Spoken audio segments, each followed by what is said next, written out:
gentleman for yielding, and I thank him and Sandy Levin and Leanna Ross-Layton, Congresswoman Ross-Layton, for bringing this legislation to the floor. I associate myself with the comments of Mr. Poe and my friend Mr. Wolf. We've been working on this issue for a very long time on our task force on China, ever since, I think even before Tiananmen. But anyway, about human rights in China. It's a very, very important issue. China is a very important country. The relationship between our two countries is very important economically, security-wise, culturally, in every way. But just because of the size of the economy and the size of the country and the size of the relationship doesn't mean that we shouldn't speak out. I have said that if we don't speak out about human rights in China and Tibet and our concern for it, we lose all moral authority to discuss it about any other country in the world. Today we come together to support a resolution on the floor of the House of Representatives recognizing the 20th anniversary of the Tiananmen Square massacre. Again, I thank my colleagues for bringing this legislation to the floor. 20 years ago, a generation, thousands, millions of Chinese students, workers, and citizens assembled in Tiananmen Square and all of the streets leading to it and from it to bravely speak out. It was about promoting more freedom in China in terms of accountability of the government and ending corruption. It was about, again, more transparency and ability to speak and assemble. It was about the aspirations of people in a country that they love and their desire to have dialogue with their leaders on the future of China. It will be forever seared in our memory what happened next.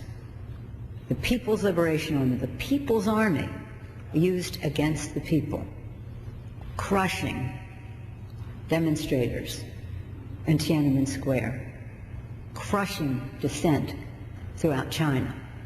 And so again, Tiananmen Square is the place where many people assembled, but the demonstrations were beyond that and well into Beijing and across the country.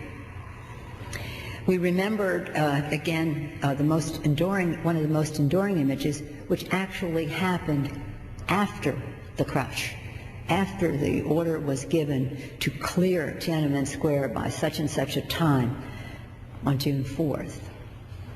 A day or two later, a brave man stood before the tank.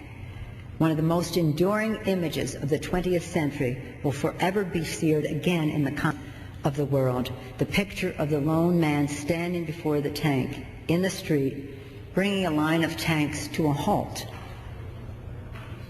When the tanks moved, he moved. He even climbed on the tank to communicate to the person in charge of the tank that this was Beijing, was their city, and they did not want tanks overtaking it. Today, that spirit of Tiananmen lives in the hearts and minds of those continuing for freedom in China and beyond. The heroes had the courage to speak out for freedom.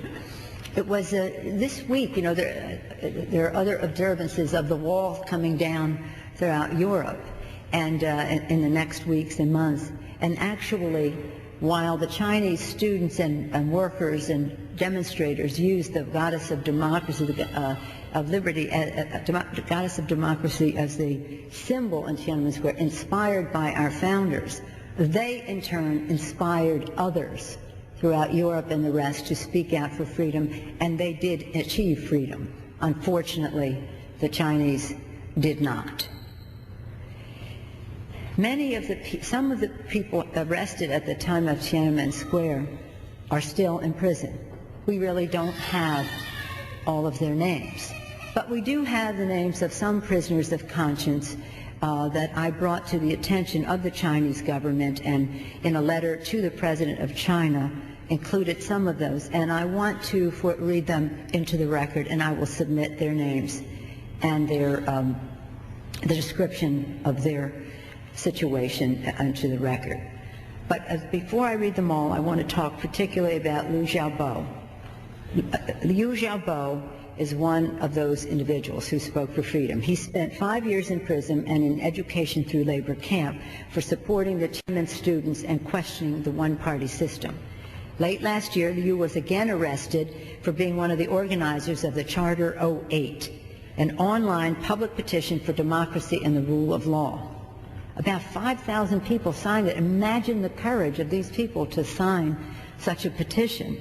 Liu continues to be held without charges, and we call for his immediate and unconditional release.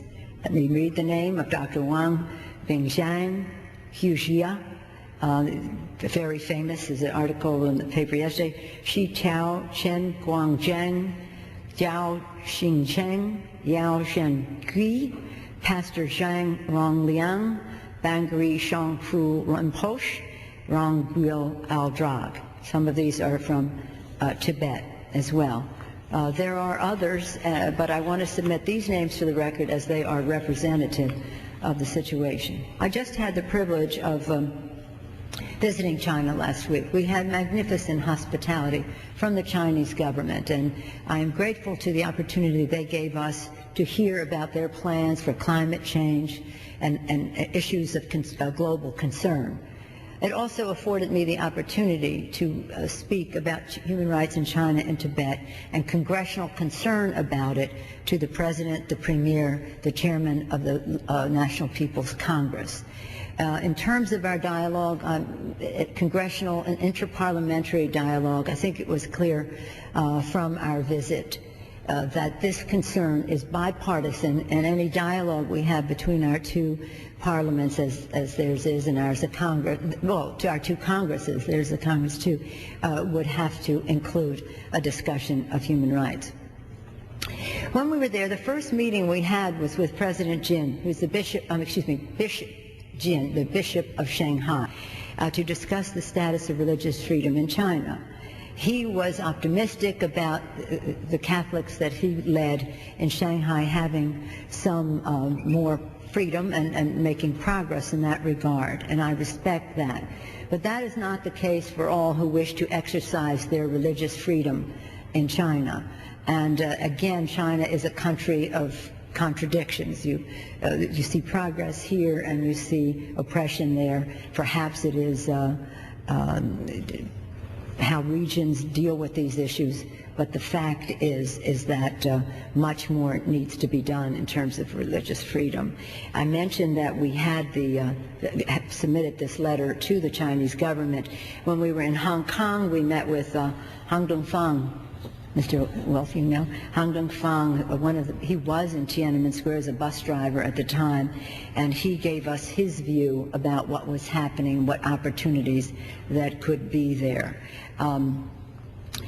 It is something that is not taught to children. What we've learned is that some students in Beijing University did not have any idea of what the man before the tank was. They didn't have any idea. They could not relate to that. It was not part of their knowledge or didn't trigger any thing that they had heard about in China. That is pretty remarkable. But the fact is that the world will never forget, and that image is one that inspires those who aspire to freedom wherever it is in the world. I do believe that all countries of the world have to get to a place of more openness, more transparency, more accountability of government. And perhaps the issue we visited, the Chinese, about climate change is one that can open some doors. Environmental justice can help people have clean air, clean water, get answers from their government as to why they do not. But today, this week, that is to say, today on this floor, this week, we are observing something that is really sacred ground when we talk about human rights in the world. It's such a remarkable occurrence, that will continue to inspire people throughout the world, but also inspire those in China who hope and aspire to freedom. Mr. Lantos, our colleague who introduced me to the Dalai Lama and the issues of human rights in China and Tibet. Our late colleague, he was always saying to me, don't be discouraged. The fight for human rights is a long one. But who would have thought that 20 years after Tiananmen Square, we'd be observing this, that people would still be imprisoned, and that we'd be submitting names of people who want to be able to speak more freely, to assemble, and have more accountability for their government. For this and many other reasons, I'm grateful to our colleagues for their leadership in bringing this legislation to the floor. Thank you for that opportunity. And with that, Madam Speaker, I want to submit in full my letter and the list of prisoners, because this is important, because they say the worst form of punishment for someone who is a political prisoner is to say that no one remembers that you are here, no one remembers why you are here. So think about that as you are in prison. Well, we want them to know that in the Congress of the United States we do know about them, we do care about them, and that we will continue to call for their freedom. Thank you very much, Madam Speaker. I go back to balance of my time.